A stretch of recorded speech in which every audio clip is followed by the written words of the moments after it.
वसा जनसेवेचा. संत गजानन महाराजांच्या पावन चरणांनी पवित्र झालेली संतनगरी शेगाव भक्तीचे केंद्र असली तरी प्रशासकीय कामांच्या कासवगतीमुळे आता नागरिकांच्या संतापाचे केंद्र बनत आहे. शेगावचं जीर्ण तहसील कार्यालयाच्या नव्या इमारतीचे काम पूर्ण करण्यासाठी शासनाने संबंधित कंत्राटदाराला 300 दिवसांची मुदत दिल्याचे सांगण्यात येते.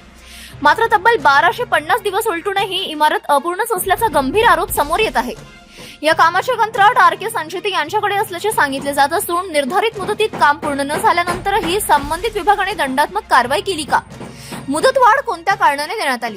कामाची प्रत्यक्ष प्रगती किती याची माहिती प्रशासनाने जनतेसमोर मांडणे आवश्यक आहे.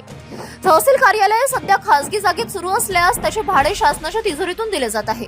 त्यामुळे विलंबाचा फायदा नेमका कुणाला, इमारतीच्या मालकाला, कंत्राटदाराला की निष्क्रिय अधिकाऱ्यांना, असा प्रश्न उपस्थित होत आहे. जनतेच्या करातून भाडे आणि बांधकामाचा खर्च सुरू असताना उत्तरदायित्व मात्र शून्य का? 2000 कोटींच्या विकास आराखड्याच्या घोषणा करणारे लोकप्रतिनिधी या रखडलेल्या कामाकडे दुर्लक्ष का करत आहेत? ठेकेदार कायदा शासन आणि लोकप्रतिनिधींपेक्षाही मोठे झाले आहेत का?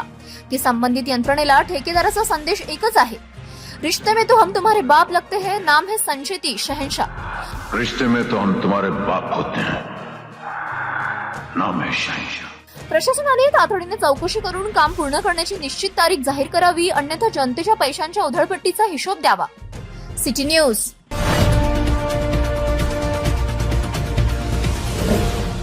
सिटी न्यूज वसा जनसेवेचा.